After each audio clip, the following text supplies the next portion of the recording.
On Christmas Eve, 1968, astronaut Bill Anders snapped a photo of the Earth as Apollo 8 orbited the moon. Those three guys were surprised to see from their eyes what a planet looked like an Earth. On Christmas Eve, a blue orb hovering over astronaut Bill Anders snapped a photo of the deep oceans and silver skies. It was our world. Those three guys were surprised to see from their eyes what a planet looked like an Earth. Declared blue orb hovering over astronaut Bill Anders snapped a photo of the deep oceans and silver skies. It was our world. Those three guys were surprised to realize their eyes planet looked like an Earth. Declared bodies commonality over astronaut Bill Anders that were caught deep oceans and silver skies. It was our world. Those three guys were surprised to realize their hands planet looked like an Earth. Declared bodies commonality over astronaut Bill Anders.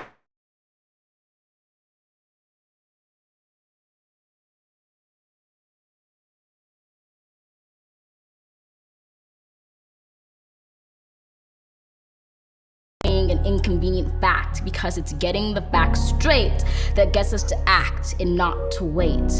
So I tell you this not to scare you, but to prepare you, to dare you to dream a different reality where despite disparities, we all care to protect this world, this riddled blue marvel, this little true marvel, to master the verve and the nerve to see how we can serve our planet. You don't need to be a politician to make it your mission to conserve, to protect, to preserve that one and only home that is ours.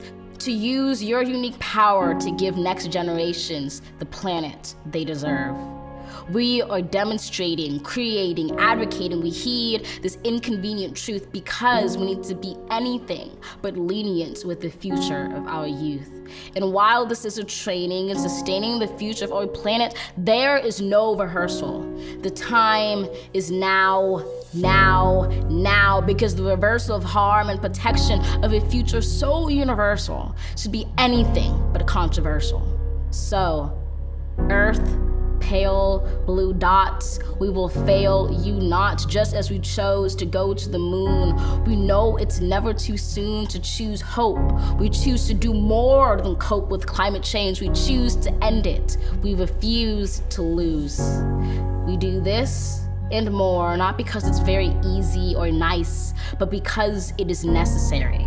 Because with every dawn we carry the weight of the fates of this celestial body orbiting a star, and as heavy as that weight sounded, it doesn't hold us down, but it keeps us grounded, steady, ready, because an environmental movement of this size is simply another form of an Earthrise. To see it, close your eyes, visualize that all of us in this room and outside of these walls or in these halls, all of us change makers, or in a spacecraft floating like a silver raft in space, and we see the face of a planet anew. We relish the view, we witness its round green and brilliant blue, which inspires us to ask deeply, wholly, what can we do? Open your eyes, know the future of this wise planet is right in sight, right in all of us. Trust this earth uprising, all of us bring light to exciting solutions never tried before, for it is our hope that implores us at our uncompromising core to keep rising up for an earth more than worth fighting for.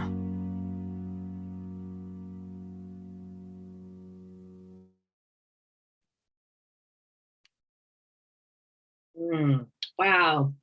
Well, welcome everyone. That was the great Amanda Gorman, obviously youth poet laureate. We are so proud to call her a Vital Voices board member, and of course, really the voice of a generation and of so many movements.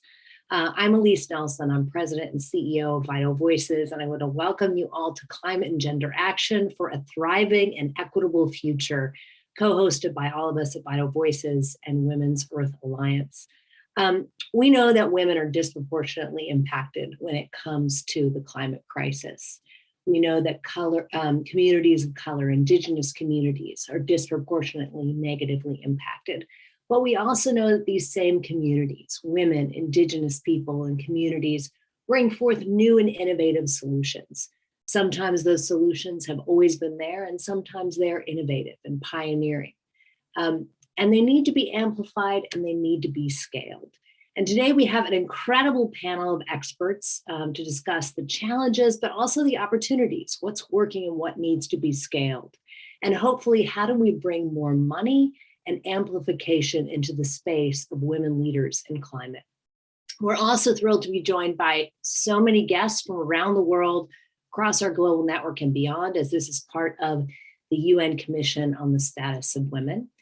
We encourage you to introduce yourself in the chat and be participatory. There will be an opportunity to chime in with any of your questions. But let me now introduce our great panel that we have here. I'm super excited to get into this discussion, and I ask our panelists, if you aren't already, wonderful, we're all on camera now, great. First off, Justin Winters. She is no stranger to this space. She's been active in this space for many years, formerly led $100 million worth of grants as part of Leonardo DiCaprio's foundation around climate. She's co-founder of Daughters for Earth, along with other panelists, Zainab Salbi. She's co-founder and executive director of One Earth. One Earth is a philanthropic organization working to galvanize science, advocacy, and philanthropy to drive collective action on climate change. Kahea Pacheco is a coach, writer, and co-director at Women's Earth Alliance, really looking at the nexus between Indigenous cultures and people, human rights, and women's issues in climate. A 16-year-old organization, Women's Earth Alliance, works to empower women leaders to protect the environment and the climate crisis and ensure a just and thriving world.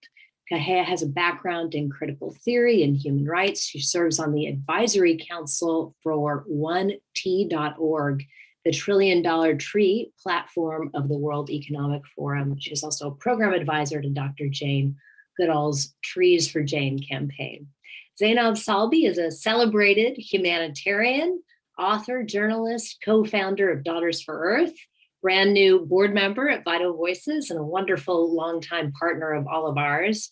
She's co-founder and former CEO of Women for Women International, an organization that really has dedicated over the last nearly 30 years to helping women survivors of conflict. And of course, now with her new focus on climate, which we'll get more into.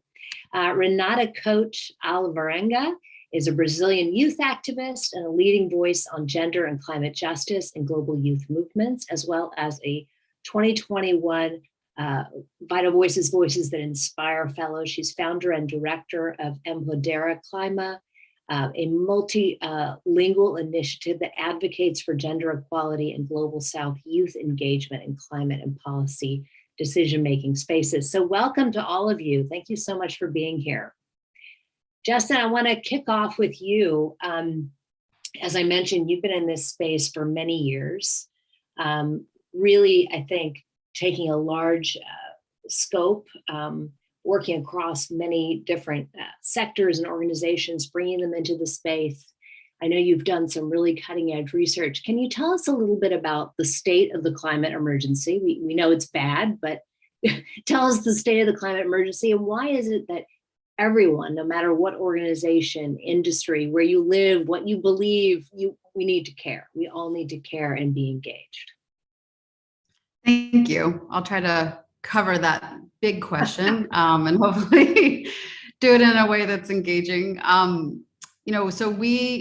Number one, everybody knows this, the state of the climate is not great, and nor are the communities that are most impacted, nor is nature that has been, destroyed in so many important, beautiful elements around the world. Nature is suffering as well. So we know all that. We've also, all of us who care about climate and who are kind of focused on climate have also seen many of the recent reports, including the recent IPCC report that came out, really just highlighting that we have a very limited window here to make the kind of change that's necessary. But at One Earth, we've been particularly focused on looking for the answer.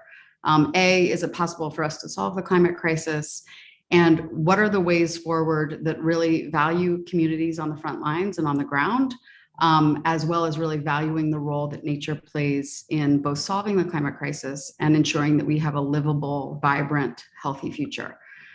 So way back in 2016, we started working with networks of scientists, really asking this question. And what we ended up spearheading and funding was a climate model that was produced in 2019 called the One Earth Climate Model, that was led by 2 leading IPCC authors. And a whole network of over 20 leading scientists were a part of this climate model. And by the way, I never had any idea that we would be funding and supporting a climate model. But when we looked into this space, we saw that all the climate models had been done, relied on a lot of false technology solutions, and really weren't elevating the role that nature plays in solving the climate crisis. So that's why we went down the path of funding science. Most importantly, what came out of that climate model was the answer, yes, we can solve the climate crisis. That we can actually limit global temperature rise to 1.5 degrees C and eventually bring it back even lower if we move with great kind of ambition and clarity about the central solutions pathways. So what the One Earth Climate Model and then additional science that we spearheaded showed us is that there's three essential pathways, solutions pathways to solving the climate crisis. And that is transitioning to 100% renewable energy in a just, equitable way. The second one is protecting and restoring 50% of the world's lands and oceans. And then the third piece is shifting to regenerative agriculture. And of course, there's a whole taxonomy of solutions that fall underneath those 3 pillars. But for us and for people that we have shared the science with across the movement, it's really mobilizing to know that we can actually do this. We can solve the climate crisis and that we have everything that we need right now. It actually doesn't take crazy amounts of innovation and technology. It takes really ambitious measures. Certainly it takes, ambitious policy measures as well.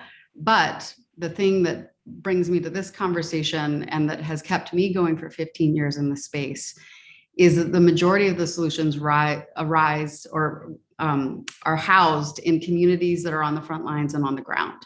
After doing this work for 15 years and having the privilege and the honor of getting resources to groups on the front lines, there is a huge opportunity that we can't afford to miss. And that is in funding the women in particular, the Indigenous communities and the people of color who have the solutions and who can help us achieve both that just transition to 100% renewable energy, the protection and restoration of nature at scale, and then shifting to regenerative food and economic systems. And to me, that vision of what's possible collectively, if we do this together and if we get resources where they need to go in the right way, it's possible. And that's a new story that needs to be told to mobilize people with both something that's based in truth, but that is also based in hope, and is based in the idea of building the kind of future that is vibrant and beautiful for all people and for nature. Well, thank you. And thank you for your incredible work over so many years. I'm reminded as we're gathered around the UN Commission on the Status of Women about the UN Fourth World Conference on Women, where one of the most progressive documents of all time was signed, the United Nations Platform for Action to improve the lives of women in 12 critical areas. One area was missing, and that was climate. It did not look at, and that link had not been made, and that was 27 years ago, but that link had not been made of the disproportionate impact, but where women and Indigenous communities really can play a critical role. And I know that in your work, you work more broadly, but it is fascinating that as I look at your website and the work that you're doing, it seems as though you focus more and more and more on women, which is interesting. But you can talk more about that when we come back to you in a minute. I want to turn now to our partner, Kahia. You have been such a passionate advocate for Indigenous people's rights. It's incredible to me that for 16 years, WIA has been doing this work, really one of the early pioneers in this space of connecting the dots. And you have been very much about the intersectional, how critical it is as we think about climate and climate justice to take an intersectional approach. Can you talk a little bit about that and how you think about that? Absolutely. Aloha pumekana kako, everybody.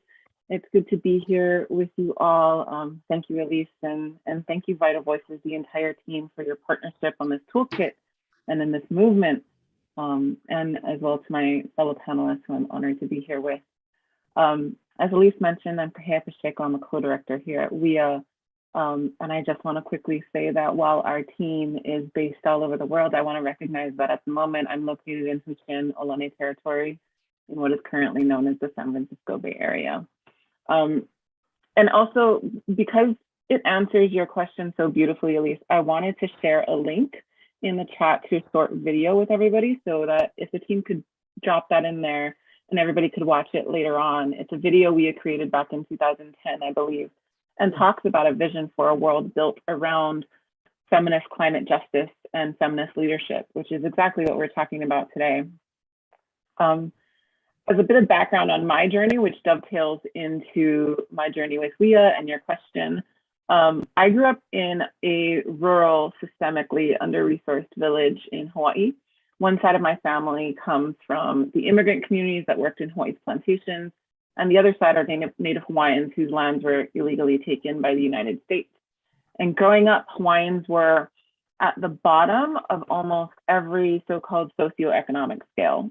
We had the highest rates of poverty, the highest rates of teen pregnancy, high school dropout, unemployment, incarceration, kind of you name it. And this was the story we were told, the messaging I was getting as a young Indigenous woman. But I was really lucky to have a family that, more than anything else, had a different vision they held and safeguarded for my future. And that vision was that I could change that story. And also, if I chose to embrace and claim a different vision for my life, then I had a responsibility to reach back and really honor all those who made that possible, honor the community that nurtured me and the place that I come from. And in my life, that translated to supporting other women, especially for me, Indigenous women, who are doing all they can to protect those places that nurture us. You know, it's interesting, one of my favorite words in the Hawaiian language is aina, which is what we call the land. But when you break that word down, what it actually means is that which feeds us. And it speaks to this relationship between people and the places that nurture us. And as we all know, all relationships come with responsibility and reciprocity, and no relationship is gonna last if one party just takes all the time. So after college and law school, I joined Women's Earth Alliance as a legal research intern, and that was more than 10 years ago. And I've really found a home for myself in this global alliance of women leaders who, like me, refuse to accept a certain story. In this case, that story is that the climate crisis is hopeless, that climate injustice is just the way things are, and that there's nothing we can do to change. So I really resonated with Justin, with what you just shared. Because WIA was founded by the boldness of women leaders who knew that this wasn't going to be the story of our future. At our founding meeting in 2006, 30 women leaders from 26 countries gathered together to create a framework for transforming the world. The invitation was to come and be part of designing a global initiative that would connect and resource and catalyze the work of grassroots women fighting to protect our environment. That invitation was to come and create something that didn't yet exist in this space, which is a home for feminist climate leadership. This was about meeting an urgent and intersectional resource gap. We as founding mothers all observed the same thing, even though their contexts were vastly different. Women environmental leaders were underrepresented in decision-making, unrecognized in the environmental movements and in media, and under-resourced in every way compared to their male counterparts. And the worst part was that, you know, they're cut off from each other. They're doing this work without the mentorship or the solidarity of a network. And yet they're making things happen. And so that's the model we designed 16 years ago. It's one that seeks out grassroots leaders working on the front lines to protect their communities' natural resources, their livelihoods and their health, and then invest in their long-term leadership through training, funding, and really this global alliance, this network of support. Because as you said, we know that, you know, when women leaders have the tools, access, resources, and recognition they need, everybody benefits. Women are empowered, kids are safer, communities are healthier, natural resources regenerate, real change happens. And I think many of us have heard this phrase, women are on the front lines of the climate crisis, but it really does bear repeating. women are on the front lines of the climate crisis. For generations, they have been caretakers of their communities, providing food, water, energy, shelter, caring for children and elders. And all of those responsibilities are impacted by the climate crisis because climate change is a threat multiplier. It exacerbates existing structural and social gender inequalities. So as those crises intensify, women and girls, particularly Indigenous women and girls, Black women and girls, and other women of color are hit hardest. They're more exposed to economic instability, to displacement, to sexual violence and death, especially in the context of the global South. And a few years ago, as an example, we had collaborated with the Native Youth Sexual Health Network on an initiative called the Violence on the Land, Violence on Our Bodies Report and Toolkit, which explored the connections between the health and safety of Indigenous lands and the health and safety of Indigenous women, youth, and two-spirits. And after 2 years of hearing stories of women and youth in impacted communities, what we learned was that women and young people are also those most severely impacted by climate change-inducing industries like extractive oil and gas projects. Many of those communities where these projects are located have become sites of chemical manufacturing and waste dumping and are known as sacrifice zones. Women in these communities, most of whom are Indigenous women or women of color, hold a cumulative body burden of pollutants that are in their immediate surrounding environment, which are then passed on to the next generation through breast milk and through birth. And other communities have seen a huge introduction of encampments of men who work for gas and oil industry. And all of this has led to impacts ranging from sexual and domestic violence, increased drug and alcohol use, missing and murdered Indigenous women, reproductive illnesses and toxic exposure, and more. And yet, like you said, from these front lines, women are best positioned to design the solution our world needs. And it's globally recognized that women's leadership is one of the greatest leverage points we have for increasing our collective climate resilience. And grassroots movements, those started by people like those of us on this call who care about our communities on the earth and believe we can change our stories. All it takes is one person to create a new vision and start taking action. And it's what, WIA leader Rebecca Jim, who's Cherokee, she did this when she found out that the iron and zinc mining in her hometown in Oklahoma was contaminating the water and poisoning her community. She organized, she lobbied, and she built awareness until the EPA finally announced a 5-year, $16 million plan to clean up her region. The same with Camille Hadley, who, she wanted to ensure healthy, accessible food options in her town in South Florida, which the USDA has designated as a food desert, where there's a large child hunger and homelessness issue. And so starting with a few plants in pots on her porch and growing from there, her organization, Little Growers, now produces healthy food, provides local jobs, and offers hundreds of kids programming in farming, climate resiliency, and STEM education. And you can only imagine how important that work has been during COVID when people have struggled with food insecurity and more. So there are still deep structural inequities that rob women leaders, half the global population, of their full potential to really profoundly shape our communities and our values and our future on this planet. But it doesn't have to stay that way. And that's why we're here today having this conversation, right? It's a way to help everyone to take action that will move the needle in ways that will make the most difference in the long run. Thank you. Thank you so much. I think, as you say, so often women come into their leadership and come into really work on an issue through a personal experience. We certainly see that around the world with many of the leaders that we work with. And Zainab, I think about you and how, at 23 years old, you founded Women for Women. You and your then husband were on your honeymoon or I guess used your honeymoon and the money that you had gotten from your wedding to support women coming out of war. And you've been lauded for that work from, everyone from Oprah Winfrey to Council on Foreign Policy, and I'm sure Council on Foreign Relations too. You recently, though, made a shift, and I love stories of how women are drawn to things, and where you're putting your energy. I'd love for you to tell the story about how you made that shift to really work in the founding of Daughters for Earth, and where you see the future with that new initiative, which is so exciting. Oh, you're on mute. It's always great to see you, Elise, and to be in your company and the company of wonderful women in here, in Kahia and Justin, who is my partner in crime for Daughters for Earth.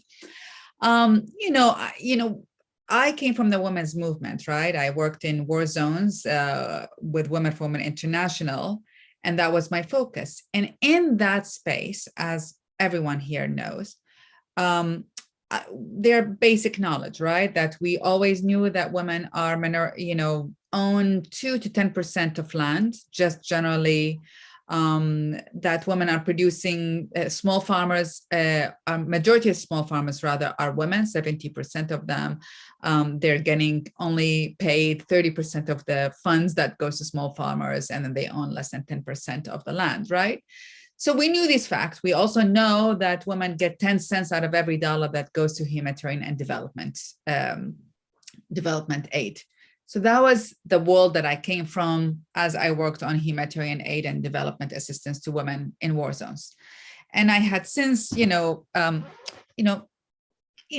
is my focus. I personally try to be an ethical citizen, what I call, or try to be in consistency with my morality. So we do this recycling, I do the electric, all of these things that they tell us, this is what you need to do to help Earth, right?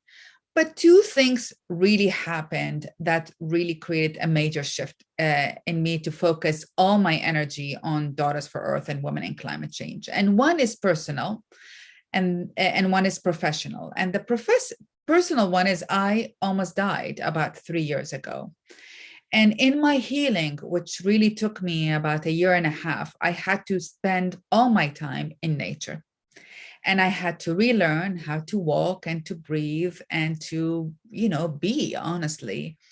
And I felt that Earth was my cheerleader. Really, I felt like all the trees were like, you can do it. And the waves, they were like, you can do it. And I felt there's a certain level of gratitude, when you slow down because of illness or because of whatever life circumstances, you notice all the things that we take for granted generally. And in my case, I just really, it's just like, oh my God, I've been taking this Earth for granted, right? I mean, and I consider myself someone who really tried to be consistent in my morality. Still, you like move so fast, you don't notice the tree, you do not, you just like, oh yeah, I'll recycle. Yeah, and so on the personal level, I felt that I owe it. I personally owe it to Mother Earth. I still get emotional about it, for saving my health, basically, and that I can just say, oh, okay, good. And I'm moving on with my life. I've got to give back in more ways than they are telling us. Mass media policymakers telling us what we can do as individuals. That's a personal story. And the professional story is that in the meantime, I was approached by various people, including the other co-founder of Daughters for Earth is Jody Allen and Rachel Rivera, saying that what can we do to mobilize more resources and mobilize women and to be actively engaged in climate change. That was not my sector, Elise, but I just like, okay, let me find out. But I don't know much. What I found out was so shocking, really, giving that background that we all know about the marginalization of women in policymaking and development and humanitarian aid and all of that, right?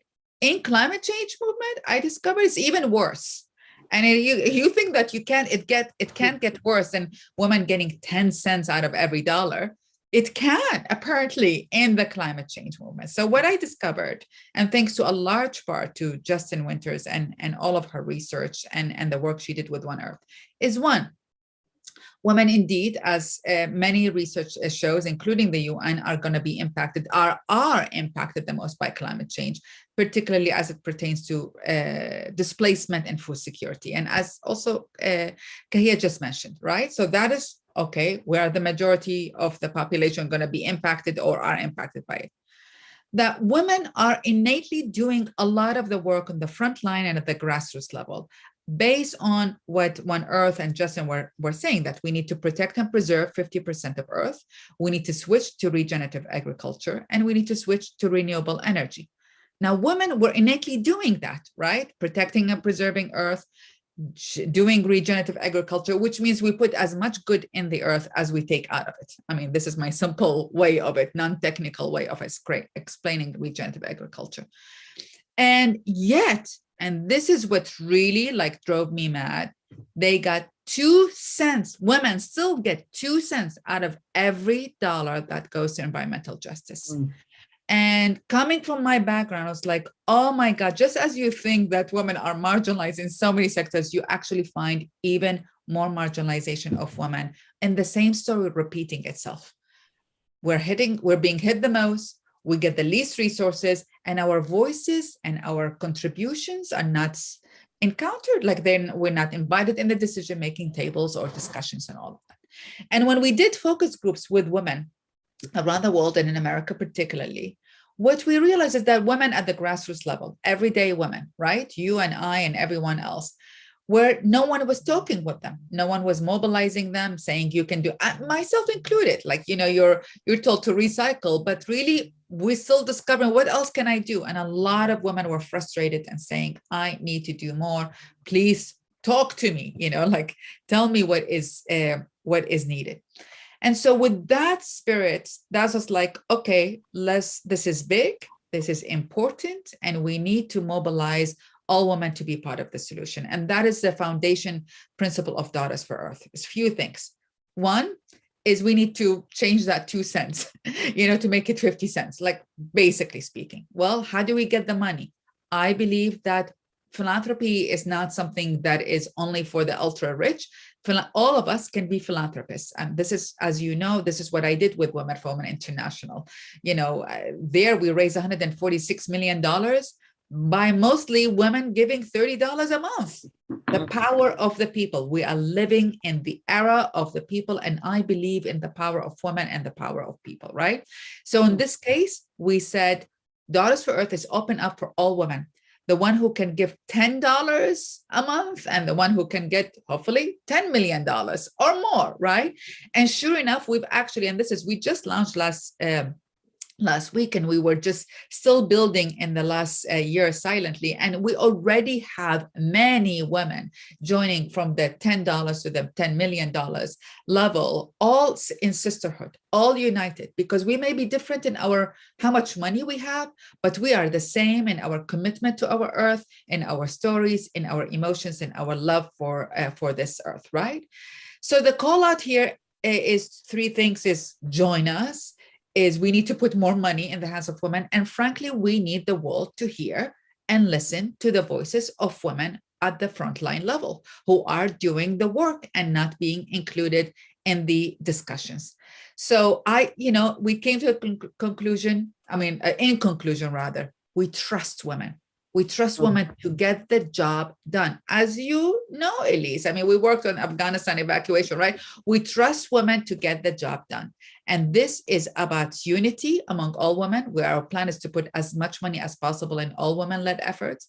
It is about calling all women to be part of the solution. And it is making our voices loud and clear to all those who have been excluding us, because we are, while we are not necessarily part of the problem, we are definitely an essential part of the solution. Thank you. So great to have your energy, Zainab, focused on this critical cause, and your incredible ability to bring, partners and donors together to solve challenges. So thank you. Renata, your generation, I feel like, has brought such a new energy and really, I think, channeled the anger over the world that you all have inherited into real action. And I feel there's this incredible direct link between your generation's engagement in this issue, and I think the understanding of a much larger swath of people that this is indeed an emergency. So tell us about your work, because I know you have done so much to make this information about climate change and the emergency that we're facing accessible to many communities around the world. I had no idea that so much of the information out there was only in English. But then if we go back to what Zainab was just saying about women having so little money, Indigenous communities having so little money, to tackle this issue, you sort of understand why. We've got a different group of people getting the information out and telling the stories. So I'd love to hear about your work. Thank you, Elise. And let me just say, it's so powerful to go after all of you, having heard so much of your amazing work. I'm a huge fan of Vital Voices, Women's Earth Alliance, Daughters for Earth. So it's really a pleasure to be here. And on this month, right, Women's Month, CSW being about climate, which I think is monumental, just having done this work for a couple of years, it's just amazing that this issue is getting so much more traction. But to hear about everyone's work in the past years and decades, just really inspiring. So thank you so much for sharing the panel with me. But yes, let's talk about youth. I think it's really, really important. And, we hear a lot of the times youth are the future, and we're talking about the future generations and all of that. But I think it's really the present, right? We're seeing the issues of climate change now. I think we've just had a really clear example of that. I think with the COVID-19 pandemic, as a humanity, dealing with a global crisis and seeing how we reacted. What was the response in schools? How did education was affected for young people, right? So when we talk about young people, gender and climate and all of those very important conversations, I always like to trace it back to education. And it's exactly what you were talking about, Elise, in your question. It's that idea that knowledge is empowerment, right? So if we want to bring not just more women to the decision-making space, especially as was said before, Black women, Indigenous women, women of color to those spaces so that we can have better solutions, we also need to bring young people, because these are the people that not only have a lot of creativity, a lot of energy, a lot of boldness to suggest new things, but also that idea that this is what's happening to us as well, right? So when we look at climate decision-making tables, I started when I was 18, attending COP21. I was in the high-level space. I got the civil society badge, and I was so excited to be there with everyone in Paris. But I looked around, and I didn't really see a lot of people from my country, from Brazil, let alone Indigenous women who are, as Kahia said before, literally leading the fight. It's not that we need, right, women leaders on the fight. They are leading, and they have been for ages and centuries in those countries and in those forests and in those communities. But you don't see that translated to the actual decision-making space. So that was a little bit of what the little seed that got planted in me when I was 18 and wondering what I could do with that. I had this amazing opportunity. I saw the discussions about human rights, about gender in climate, but then I went back home and I talked to some of my friends who a lot of them don't speak English. 1% of Brazil speaks fluent English. It's really not common, even though it's a big country, the biggest country in Latin America. And, how would I send to them the Paris Agreement or send to them the Gender Action Plan, which is this framework that was created within the UN Climate Convention to address gender and climate issues, but it's not translated to Portuguese, right? So those little concerns and issues started becoming really, really important to me. And I created Empodera Clima, which is this global initiative that you introduced in the beginning, which literally stands for Empower for Climate in Portuguese or Spanish. And it's really that idea that knowledge is empowerment. So we really believe that we need to make these conversations, like the ones we're having here, more accessible. And we often talk about tropicalizing the Paris Agreement, tropicalizing all of these debates to bring that to the local level, right? Because if we have issues or if we have mechanisms that were discussed before about gender responsive climate funds, right? So climate finance that's directed to women, that doesn't really matter if that's not translated to the actual women-led Indigenous organizations in a lot of countries, right? If they're not able to access that. So translation, not only in actual language, because we do that in Empodera Clima, we translate English content on gender and climate to Portuguese, Spanish, and French, but not just that, really the idea of making it more accessible. So when we're talking about youth, we really need to make climate discussions more sexy, right? We've all had a little bit of climate science in school, maybe. I didn't really have a lot of climate education, even though I had access to good education. It wasn't something that we learned, about what is the UN Convention, what is the climate crisis. So I think to fill those gaps, we need to make it fun. We need to make it interesting. And we're already seeing a little bit of that shift, right? The powerful movements that young people, young teenagers, young kids are leading nowadays is all about kind of putting the power back to where it should be, right? We talk a lot about changing the systems of power, shifting the systems of power.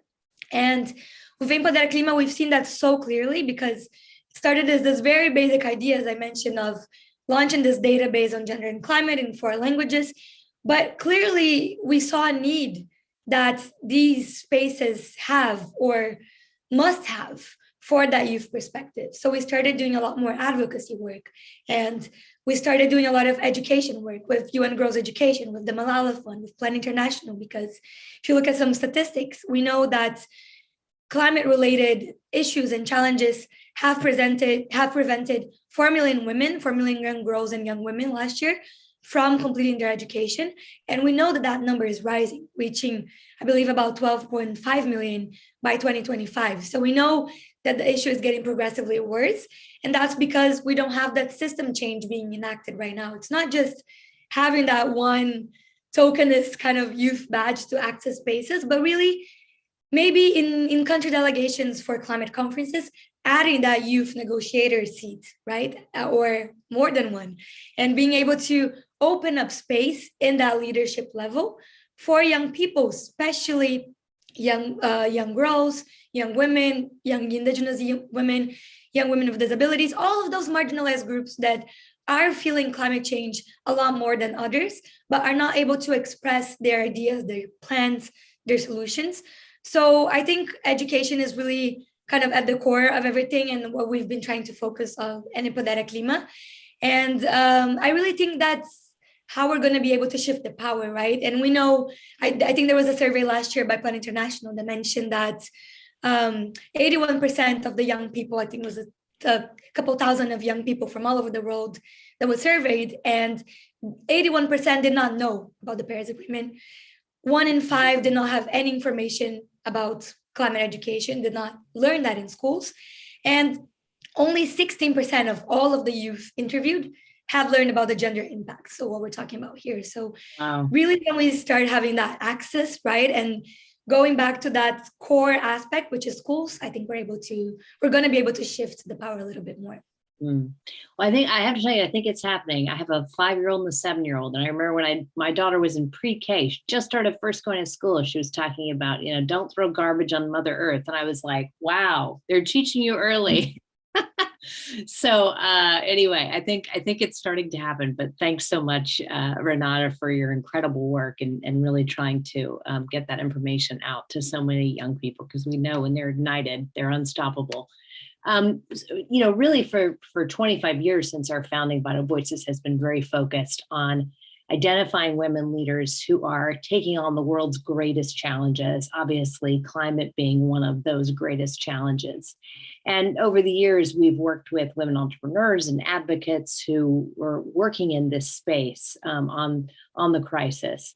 But I think, a few years ago, we recognized this problem is too great. We need to do more. We have a network of 20,000 women working across different sectors towards different issues, but many of them hold positions of leadership and power, either formal or informal, in their countries and communities. How could they be a force for climate change? And so we actually partnered with our wonderful friends at WEA, Women's Earth Alliance, who we have known for many years and wanted to find ways to collaborate. And I think we finally hit on something really powerful. We worked together to create a climate gender action toolkit, obviously building on all their incredible work over the last 16 years, to really integrate climate and gender justice practices and enable people to do that into their personal and professional lives. And I know I want to take questions, and we've got incredible activity going on in the chat and wonderful posts on everybody's work, all the things that people have been talking to. If you haven't checked out the chat, there's a lot of great links and resources there. But Kahea, do you want to just talk a little bit about our toolkit that we've put together and how that's come about? Because I think it's going to have real impact. Yeah, absolutely. So WEA and Vital Voices came together about a year ago as two organizations with deep and active networks and curricula for supporting women's leadership across multiple spaces, because we both, like Elise was saying, we both saw a need to bring solutions to the climate crisis into the hands of anyone and everyone within our networks who are feeling the urgency of this moment, who are wanting to engage. The challenge, I think, for both organizations was and has been how to not reinvent the wheel. How do we not start from scratch? Instead, this partnership and this toolkit has been about bringing each organization's unique expertise and all the learnings and iterations and community-led solutions we've gathered over the years, bringing that together to create the Climate and Gender Action Toolkit with the vision of ensuring that all votes, each and every one of us on this call, in our networks, in the world, all votes rise. And as I mentioned earlier, WIA has been at the forefront of feminist climate action, really supercharging women's leadership at the community and institutional level to empower grassroots solutions. And we wanted to find a way to make our model, our time-tested model, accessible for others and to create pathways for action. Both Vital Voices and WIA wanted to support everyday people, no matter their gender, region, socioeconomic status, to formulate their own strategies for change. And this partnership has been about giving people a chance to really be at the headwaters of climate action in their own lives, because we know climate action and climate justice are interconnected problems that cross-cut many issues. Like everything else in the lives of real human beings, it too will not fit neatly into siloed fields of women's issues and environmental issues and racial issues and more. And regardless of that, women leaders in both our networks are, regardless of what they're engaged in, whether that's government, civil society, policymaking, education, healthcare, many fields, we all need to have a shared and holistic understanding of what the climate crisis is, how it impacts different people differently, and how we can each take action to bring about solutions in those places where we live and work. So with this toolkit, we had the opportunity to collaborate in a non-extractive, decolonial, and additive way, knowing that when we come together to share these tools and strategies and resources, we have that much more positive influence and impact. That's the power of collaboration across this growing intersectional women's climate justice movement. And overall, we're really proud of this Climate and Gender Action Toolkit. It's a one-of-a-kind resource currently available for WIA and Vital Voices networks and programs that it provides a framework for integrating climate and gender justice practices into your personal and professional leadership. In the future, we do hope to share this resource more broadly, more publicly, perhaps running a future program to engage folks further in the climate justice and gender equality space. And we absolutely look forward to sharing that out to everyone when that time comes. Great, thank you. I'm just getting a question here for Zainab and Justin. Obviously, I know you just announced your Daughters for Earth grants, a number of grants at South by Southwest. Can you talk about some of the grants that you are most excited about? I know we really want to focus on scaling solutions, so I'd love to hear about those things that are working and that you're investing in. Sure. Well, one of our grantees is on the call, WIA. We funded two of their programs, both their Indonesia Accelerator, as well as their work in Kenya to reforest and do some agroecology work. So WIA has fantastic work and projects that we're excited to help scale. I guess some of the other ones is one that's near and dear to my heart is the work of the Sabo Alliance in the Amazon in Ecuador. We are helping them kick off a women's resistance movement across the Amazon. So they're taking a lot of the work and the success that they've had in protecting their lands and their culture in Ecuador and helping to scale that across networks of Indigenous women across the Amazon. And that means everything from, getting support for learning the legal tools and sharing tools and lessons learned from their recent victories to bringing women together and sitting in circles and doing planning and organizing and sharing, things that they've learned, all the way to, actual mapping tools for mapping territories and really helping work to solidify kind of Indigenous land tenure rights. So that work is a great example of work that we're excited to help scale. There's also a phenomenal project that is near and dear to both my heart and Zainab's heart in Zimbabwe with our partners. The organization is called International Anti-Poaching Association, and they have an effort called Akashinga, which is an all-women-led anti-poaching unit. It's all community members that have been trained and are excited and invested in protecting their lands and their wildlife. And it turns out that the women on the ground are the best ones to do that protection and guardianship work. They are truly badasses. We are really thrilled to support their work and also to tell their story. I mean, a big piece of the kind of transparent grant making that we will be doing at Daughters is finding those incredible projects on the ground and telling those stories, because the more you tell those stories and amplify the work that's being done, the more that more and more women, more and more people around the planet can tap in to understand this incredible network of work that has been happening for years and just simply needs to scale. And part of that, one of the most important pieces of that is getting resources to do the work. One thing to just quickly mention, I've been thinking about this since we did our launch, actually. Some of the very first grant making that I did that led to the birth of the Sabo Alliance was getting them resources to bring in rainwater catchment systems that were, built by the community and brought in. Every family was building out a rainwater catchment system. And why were they doing this? They were doing this because their waters and their lands were toxic from oil spills. And how can a community fight for their rights if they're sick and dying?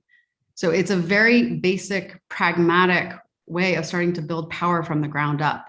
And it is usually women that are leading the way in thinking about the very pragmatic solutions that need to be built to build power. So at Daughters for Earth, we're incredibly excited to work with a broad network of partners.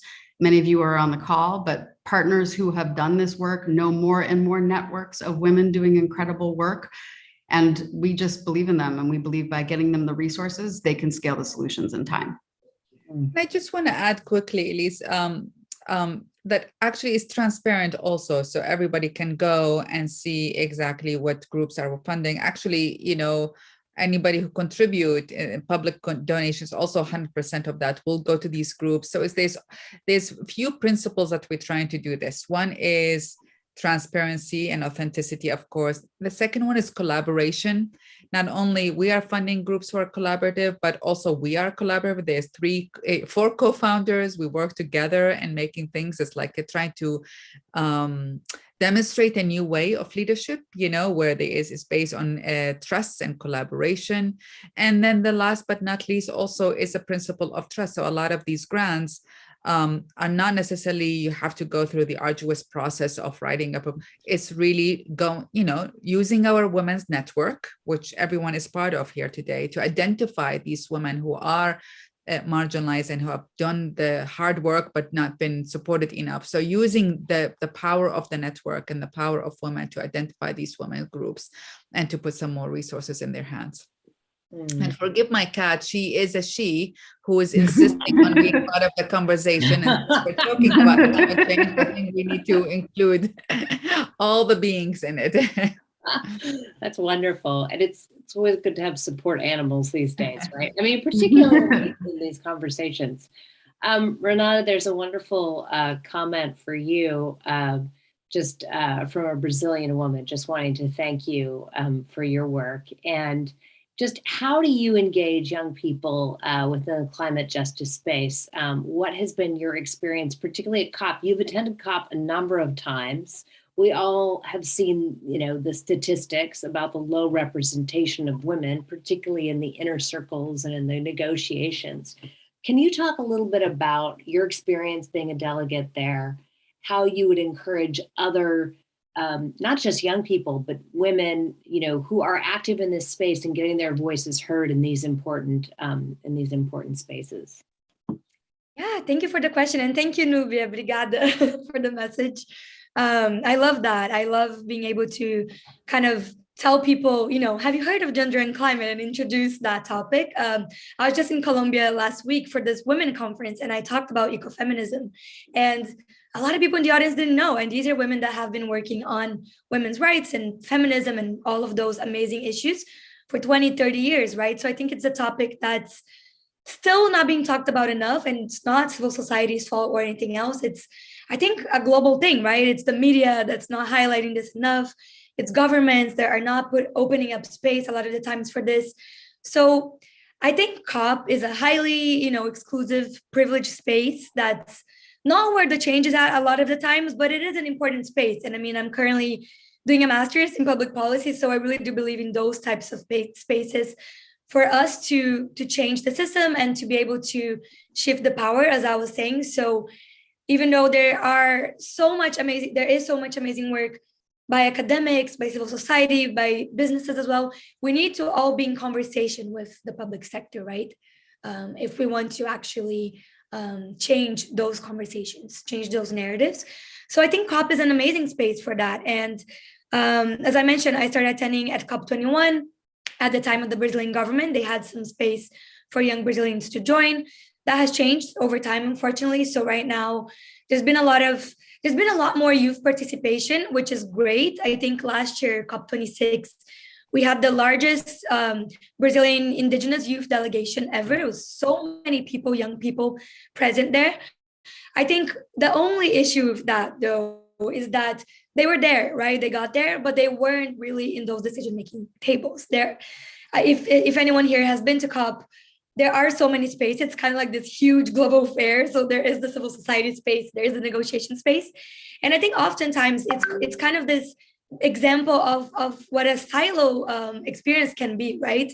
We're not that much in conversations, and we need to change that. And that could be both a physical thing, right? Maybe the spaces don't have to be as far and we can all be in conversation, but also having that willingness, as you mentioned, what can people who are in these conferences do? I think if you are in a power space, in a privileged space, which I've been able to be a little bit, you need to stand up for the people that are not there, right? It's your role and your responsibility to bring up race, to bring up class, to bring up age, to bring up all of these intersections and not stay quiet in those spaces, which I know can be intimidating and overwhelming. And oftentimes there is a lot of kind of imposter syndrome, I think, in the youth movement when we are able to, or in the women's movement, right? When we are powerful women just trying to get our voices heard, it's hard sometimes. And it's easy to feel like we're not being valued enough or that we're being silenced. So I think being able to stand our ground and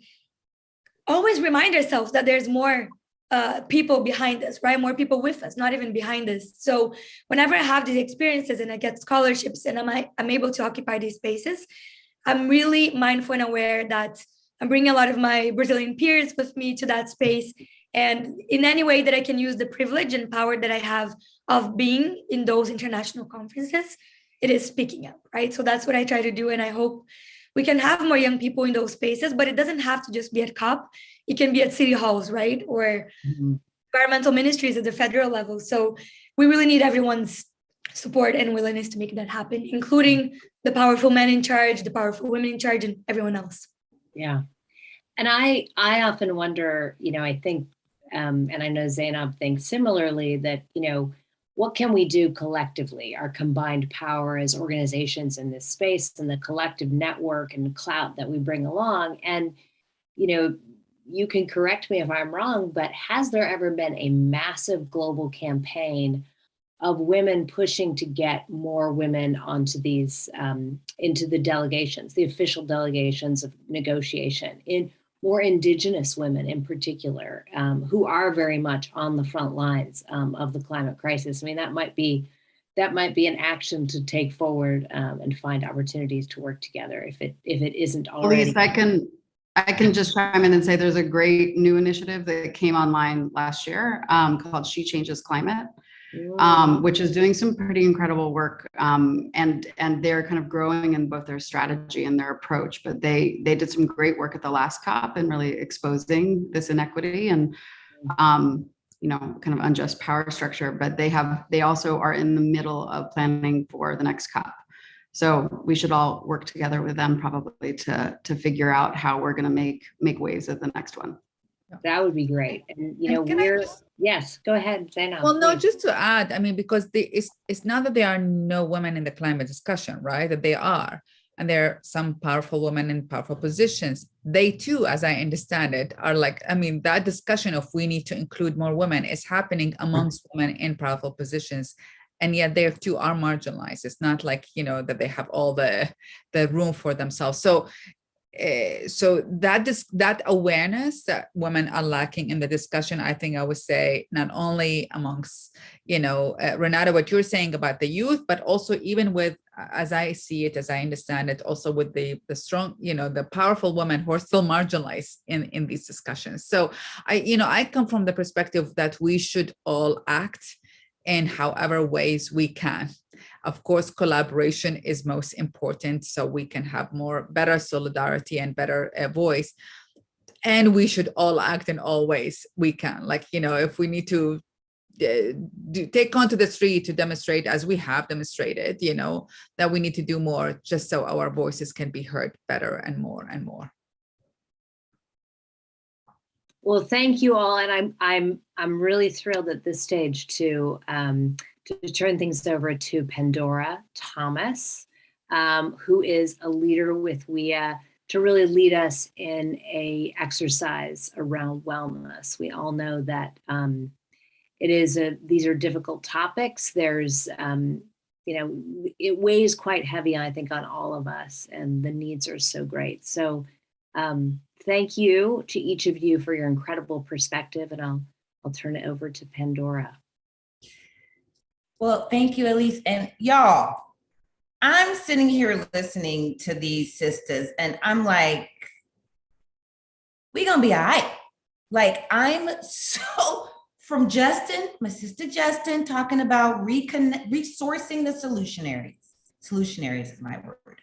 Kahea, sharing that our communities are already doing the work, points out our sisters in the communities doing the work, from seed to speed. Zainab, Zainab was preaching. Zainab and the cat. I have a cat too that does that all the time. I'm on team Zainab. I'm so inspired. Like the earth being your cheerleader, the earth is also my cheerleader. Is the earth your cheerleader? Yes, the earth is your cheerleader. And that women are innately like, this is what we do. This is how we do. We gonna be all right. And then Hanada, my sister Hanada with that beautiful voice saying, youth are not the future. Youth are the now. Young people, we've been waiting for y'all. The world looks at young people. What are young people doing? Especially, I'm an African-American. The world's always looking at the African-American community for what's the new coolest cultural thing. They should be looking at our communities for what are we gonna do around this climate? And then she also said this idea of it needing to be fun, sexy, interesting. I think this was a fun, sexy, and interesting panel, if I say so myself. And this idea that we need more people behind us. Well, this activity, it's actually, well, I guess you could call it a wellness. It's more of a grounding experience.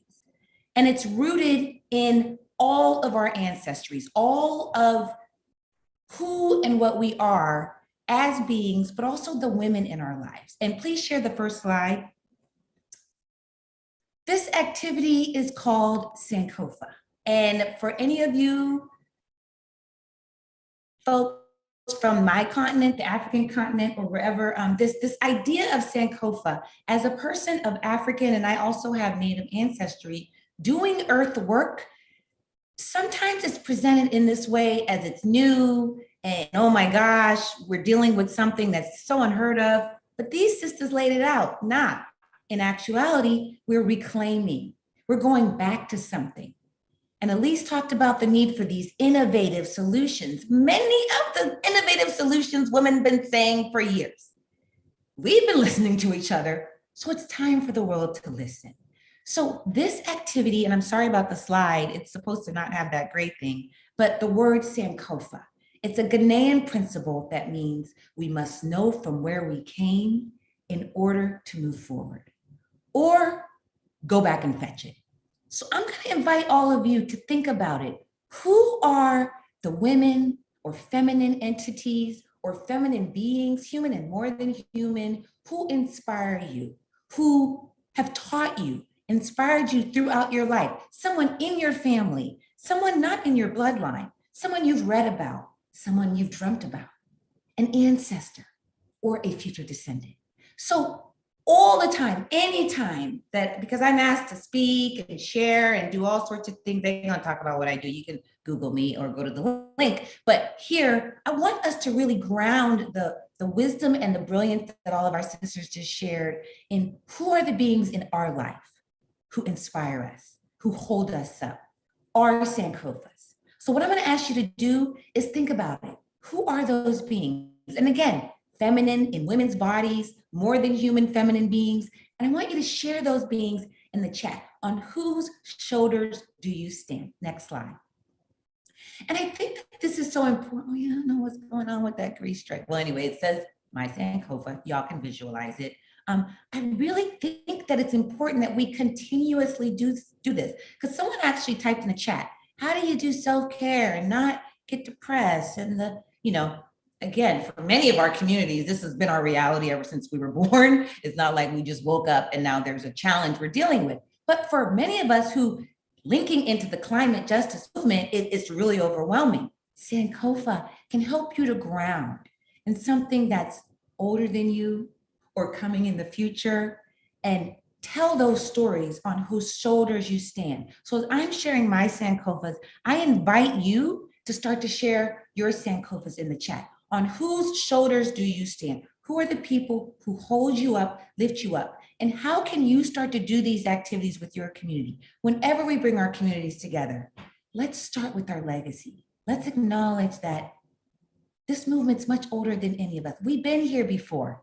And as I said, we're gonna be all right. So I'm hoping you're sharing in the chat. I'm gonna start to share. So my first Sankofa, the redwoods.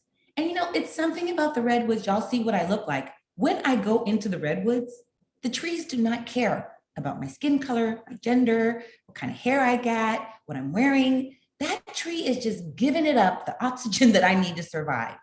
And I feel beautiful. So I just wanted to anchor this conversation of my Sankofa in the redwoods. I live in the Bay Area, so I'm near coastal California redwoods, some of our ancient oldest descendants. I see someone is sharing their Sankofas. All right, bring it. So first starting with honoring the redwoods. Then I'm gonna go to the right. I don't know if y'all know who that is, Octavia Butler. She is now an ancestor. And when you read someone's book and you're like, wait a minute, that person wrote the book that I would read or that I would write. So Octavia Butler is that person for me. I learned about her 20 years ago. I knew when I read her Parable of the Sower and heard about this concept called Earthseed, that one day I would be creating an Earthseed. Y'all, I didn't know what it was. 20 years later, I now have a 14-acre you pick orchard. They're practicing Afro-Indigenous permaculture practices, and it's called Earthseed. So again, I got to give it up for my sister Octavia Butler. She has inspired me. She has taught me how to be who I am through her literature. And then on the lower bottom, I found this dope photo. Y'all know who that is? Harriet Tubman. And the gray is showing it, but I acknowledge who drew this artist, but it's her reaching out to the hands. Imagine our sister Harriet Tubman. And do you know that the reason Harriet was able to lead so many of our communities through the wilderness, through the waterways, was her relationship with our earth? She had an integral, ancient, rooted relationship with our more than human kin. So I had to bring Sister Harriet in. And then last in the middle, that's my cute mother, Frances. She is not an ancestor yet. She has been diagnosed with Alzheimer's, but Alzheimer's don't have her. As you can see, she's happy, cute as can be. And then my future, that's my little nephew, Lance. He is my dear sister Corinne's son. And so both of them are kind of my ancestral and future Sankofas that I wanted to share that are grounding me. And my mother taught me everything I know about the land, taught me everything I know about loving all beings, our more than human kin, honoring our elders, all the things that we are trying to teach the world around climate justice. Y'all know the grandma's been teaching us that stuff. So I put my mother there to remind me that this is a lifelong journey I've been on, The lessons we need have been being taught to us as long as we've been here, y'all. And I'm gonna just look at the chat a little bit and call out some of y'all Sankofas. So Moira, oh, my sister Moira, my Sankofa, the California oaks that have so much history and have endured through good times and bad. Laura Nitzos, Mother Nature. Alice is here. Oh my, so many of my community, my mother and all my aunties. Jen Palmer, the African Bush and Wilderness. Come on, Jen. Kia Leakey is here. Josephine Hellman, Janine Bell, Catherine Bell, and Connie Leak. Bernadette, her Sankofas are Sandy Polishek, Adriana Vaz Andre, Amy Fry, Marisa Bochetti, Maya Angelou, come on, Wendy Barth, Rainforest, Mother Earth, Ocean, Digging in the Dirt, Mountain, Sunrise. We bring in the Sankofas. And the Women's Earth Alliance, my courageous older sister, we love Melinda's older sister, Aurora.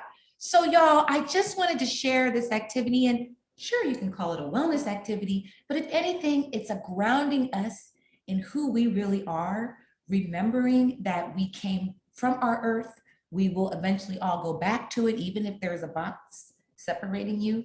Hopefully many of us will just be sprinkled right back on her with this new movement of burying people straight into the soil. And let's start acknowledging who we as womb men are and how we are all going back to our mother. That is Sankofa. I offer it to you. And also as a person, if you are not someone of African ancestry, calling it Sankofa might feel awkward, but find that thing related to your culture or to a community that you're a part of that allows you to set the tone to ground these conversations in something much bigger than older than who we are. Thank you for being a part of this. And again, I just send y'all so much love and blessings. And I'm gonna close out with Jocelyn Lairs, my grandmother, Elena Suarez Greenberg, born in Punta Arenas at the south of Chile. And so it is. Back to you, Elise.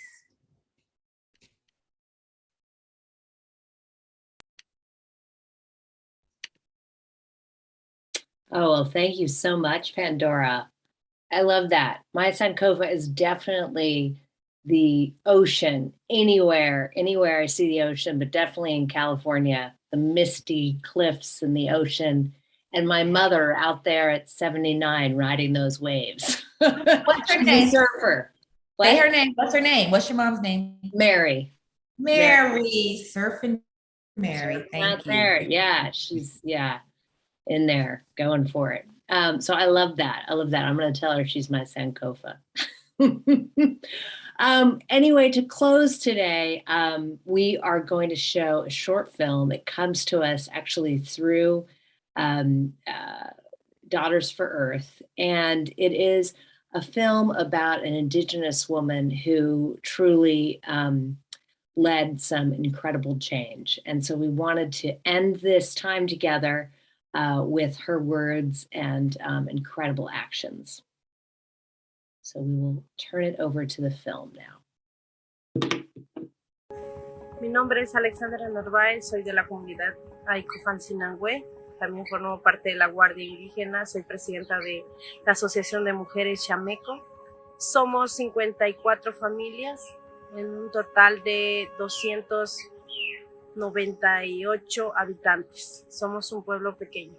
Nosotros como mujeres indígenas hemos venido luchando ya desde millones y miles de años en defensa de nuestro territorio, por eso nos llamamos defensoras de nuestro territorio. Desde mi madre, desde mi abuela, nos han inculcado la importancia del territorio, que nuestro territorio es nuestra vida. Entonces, como mujeres llevamos un rol muy importante demostrando nuestra cultura, nuestro idioma, en las salidas para defensa legalmente de territorio. Nosotros como mujeres salíamos con danzas, con nuestros hijos en los brazos, a demostrar al mundo que hay una cultura, que hay unos cofanes, que hay mujeres cofanes luchando por su territorio, por sus vidas, por sus hijos, haciendo saber al mundo que hay mujeres que sienten que territorio es vida para nosotros. Entonces fue una lucha, y es una lucha y será siempre que nosotras las mujeres caminemos, gritemos, alcemos nuestras voces, algo que como comunidad sinangüe logramos. Como mujeres logramos cuidar nuestro territorio, logramos que esas empresas mineras, grandes mineras, se vayan de nuestro territorio, respeten nuestra casa, donde vivíamos libres. Entonces, también lo que logramos es dejar un precedente para otros territorios, para otros pueblos y nacionalidades indígenas, que con lo que Sinangüe ganó, también se puede hacer también en otros territorios. Entonces, es una lucha de todos los pueblos y nacionalidades indígenas que Sinangüe también ha ganado. Ha sido la unión, la fuerza que nos ha llevado a pelear por nuestro territorio, a tener esta victoria, ¿no? Que no solo es de los hombres o de más gente, ¿no? También ha sido el hecho de que nosotros como mujeres cufanes también tenemos voz, también tenemos fuerza para defender, para salir a las calles con nuestras voces a decir que no queremos minería, que como mujeres tenemos que dejar un legado para nuestras hijas e hijos.